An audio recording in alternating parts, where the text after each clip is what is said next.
What's going on, team? Proof here, and oh, something looks a little bit different right here. What's going on right here? Yeah, that's right. I actually made it to Duel Master this morning. Actually, I did. It happened off camera, off stream. I was kind of just chilling in bed before work, and I was a couple games away. So I was like, let's see what happens, because there's no guarantee if I'm gonna be able to make it this morning. And one thing led to another. Had like a nice little streak going and ended up making it. So I actually made it into Duel Master. I think I entered in like 900 something, but as you don't play, people can leap over you, so you start to decay downward. So right now I'm at 1008 out of all the players on DMP. So the fight's not over. There, if you make it in the top 100, you can make it into legend status, Duel Master Legend, which is something I hope to achieve hopefully this month, or at least sometime in the future, definitely. But what I'm gonna do for this video, I'm gonna talk about the deck that I used to get there, and then kind of show you the last couple games that got me into Masters. So let's go ahead and pop that up. So the deck that I ended up using was a slightly modified version of the Reef beatdown deck that I featured in my last video. The changes that I made to it was that I took out Poisonous Mushroom, the 2 mana, put a card from your hand into the mana zone, optional of course when you play it. I took that out in favor of playing 4 full Fairy Life, so put the top card of your deck into the mana zone. And then I played Cannon Shell here. Cannon Shell says it's a shield trigger creature, and when it gets plus 1000 power for every shield that you have. So if you play it as on turn 4, it's 4 mana, 6000 power, assuming you have all your shields, which is good against control decks, and it makes a nice partner with Pincer Scarab, which is your preferred 4-drop against control matchups, but sometimes you don't have it on 4, so it's nice to have a little backup that can hit over most of their blockers, which was the idea behind it. And it being a shield trigger creature means that it can come down against aggressive decks. If it comes down as the first shield, it's likely going to trade into whatever your opponent has on board, because if they break one shield and it comes down, it can trade into anything up to 5000 power, which is really good. So that was basically the main change that I made, because I still wanted to play turn 2 mana acceleration into having like turn 3 Flash Reef, or turn 3 Cannon Shell, or turn 3 Pincer Scarab. But I didn't like the idea of playing with Poisonous Mushroom, because a lot of decks that you might run into in the upper ladder might play Ghost Touch. So if you play turn 2 Poisonous Mushroom, you take out 2 cards from your hand because you add 1 to mana, actually 3, and then you play Mushroom, and then you put a card from your hand to the mana zone, which means if you're trying to aim for a turn 3 Flash Reef, your opponent, that leaves you with 2 cards or 3 cards in hand, which gives your opponent an opportunity to pluck it with a discard tool. So I didn't really like that, so I just made the shift there, and it worked out in the end. So that's it for the deck. If you want to see how the deck plays more, check out my last video where I kind of give more commentary on what the cards are, what the cards do, and give more gameplay footage. So I did record the games after the fact, so they were from my phone, so I'm going to pop those up and then we're going to go over them, and then have the benefit of technology there to stop and talk about them. So coming into this, my opponent had an 11 game win streak, so I had no idea what I could be going up against, but I had a feeling it was going against somebody that was fairly powerful. And then you see they have the sleeves from the first set. So if we take a look at my hand here down at the bottom, I got Astral Reef, Surfer, Hocus, Fairy Life, and then a Steam Star. So more or less, no matter what my opponent's going to be playing, I'm going to be putting in the Aqua Surfer into mana, because it's expensive and you can't really do much with it. So seeing that my opponent put Bomedius into mana, obviously led me to believe that they're playing a control deck. Now that doesn't, with the colors that are, how do I say this? The most popular version of control that features Bomedius at the moment is Water, Darkness, Fire. So that led me to believe that they're going to be playing some form of discard or early destruction. So I kind of wanted to maneuver around that by not putting, and I was going second, which means they could have been playing Phantom Bites. So if I, on my turn 3, on my opponent's turn, on my turn 2, sorry, if I played Steam Star, my opponent would have been going up to 3 mana, which would have had them have the opportunity to play Phantom Bites, which would have removed my Steam Star out the way and prevent me from going turn 3 into Astral Reef. So my general idea was going to be going into turn 2 Fairy Life, provided that I drew into another nature source, which is what I did on my first draw here.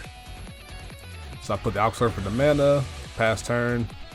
My opponent plays Darkness, which I suspected. And then I put the Fairy Life into mana, and I played the second Fairy Life, which accelerates me to 3 mana and puts me in a position to play Flash Reef, which is playing the bait and the Reef at the same time. So put Hocus to mana because I'm going to draw 3 cards anyway. And that lets me keep the other Cyber Viruses in hand in case I drew into another Astral Reef for turn 4. So I draw 3 cards. Not great, but it did set up for Cannon Shell next turn. But I hit that and I discard the Surfer, which is generally okay. My opponent draws, and then they play mana, then they pretty much scoop it up. So, kind of anticlimactic, but that put me 1 win up into, or 1 win away from Masters. So at this moment, I was starting to feel a little bit nervous because I tried really hard last set to make it to Masters, and I kind of came up like 2 stars short. So I didn't want to go up to here and then start to fall back again. I didn't want to go like some losing streak, so ended up going second, which is for my deck not the greatest. You want to be going first with your deck, and I was instantly afraid seeing my opponent bring down Brave Claw, because at that point you need to have some type of defensive mechanism to help you last into the later parts of the game when your deck can keep up. However, if you see my starting hand here, I have 3 of my shield triggers that I would like to see, especially Aqua Surfer here, pop up into my opening hand. So then I drew a 3rd one. So I was feeling a little down here. I was like, man, really? Of all the times? But then my opponent plays that, Shroom, puts that in, attacks. I was hoping to get some type of fortunate luck here, but I didn't. Slow that down a little bit. So I drew into Fairy Life, and then I thought for a second, what's the best course of action for me? So my thinking was that I was going to go turn 2 into Swine Snout here, put that on the board, force my opponent to see what my opponent would do. And then on my next turn, I would go Fairy Life into Kelp Candle, and then attack into the Mushroom while keeping the Brave Claw on the board. Because what that would do is that it would remove one of his creatures out the way, and then it'll protect me at the same time and keep the Swine Snout around to become a problem for my opponent to deal with, which is why I gave up the other Swine Snout so that I could play the current one in my hand on time while keeping because normally you don't really want to keep Fairy Life against aggressive decks, but my thinking was that since I've seen 3 of my Aqua Surfers, I wanted to accelerate myself to a point where I can start fielding Aqua Surfers against his non-speed attackers and slow him down that way.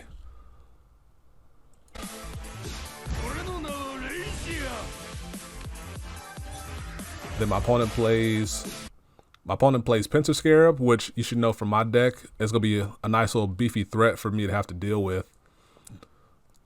So even now I'm still hoping for shield triggers here. So attack here first. Nothing. If I get the Reef, which is nice. Shield trigger into Fairy Life, which set a different course of action for me. Yeah, I did lose my 4th Surfer, so we know that there's no Aqua Surfers in my remaining 2 shields, which is unfortunate.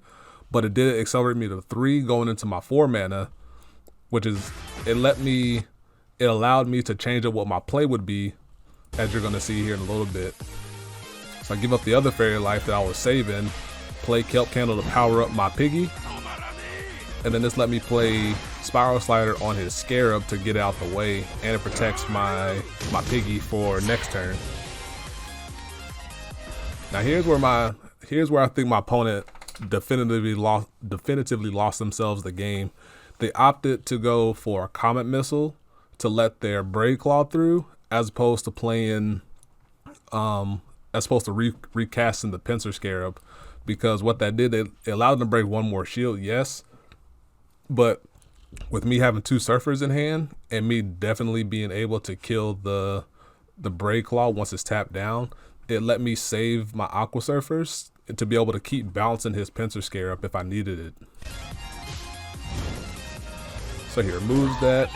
Attacks him, didn't trade because he's a rush deck. So Cannon Shell likely not going to be as useful, so I gave it up. Play the Swine Snout. My thinking was that I wanted to make my board as wide as possible and try to win more quickly. That way I'm supposed to draw on cards because I had the surfers backed up. So my opponent deploys the Pincer Scarab again, but now I'm about to go on to 6 mana thanks to my mana acceleration. Give that up again. Play the Surfer. And I was in trouble if my opponent had any shield trigger creatures, which some rush decks do play. But I figured I need to get them shields down because I had my opponent within 2-turn lethal. And if you see my opponent's mana, they're at 4, which means that it's impossible for them outside of a shield trigger creature to win on their next turn because they can't have 2 speed attackers because each of them costs 3 mana. So they can't go in speed attacker, which is what I was playing around. So if you give them more time, they can find ways to squeeze through that door and win. And then I debated, and then I broke the last shield. And that put themselves on the clock here. They play Pincer and they scoop it up, and then boom, Masters rank. So I was really hyped. I said, what'd I say? I said, let's effing go. My poor dog, he was he was right there chilling with me. So he got to experience all that at the same time. And then, so if you're part of the Discord, either my Discord or the Duel Master Plays Discord, you saw me drop the images into the chat, and I was really hyped. I was really excited because I've been trying to at least get to Masters ever since I started playing. So I finally got there, but the journey's not over. I definitely want to make it into Legend at some point, Duel Master Legend at some point. But yeah, first step, and I'm really excited. So hope you enjoyed. Thanks again. I know this is longer than I anticipated, but I was really excited and I wanted to share with everybody. So now, celebratory cake. So I hope you enjoy, and I'll see you in the next one. Peace. Be easy.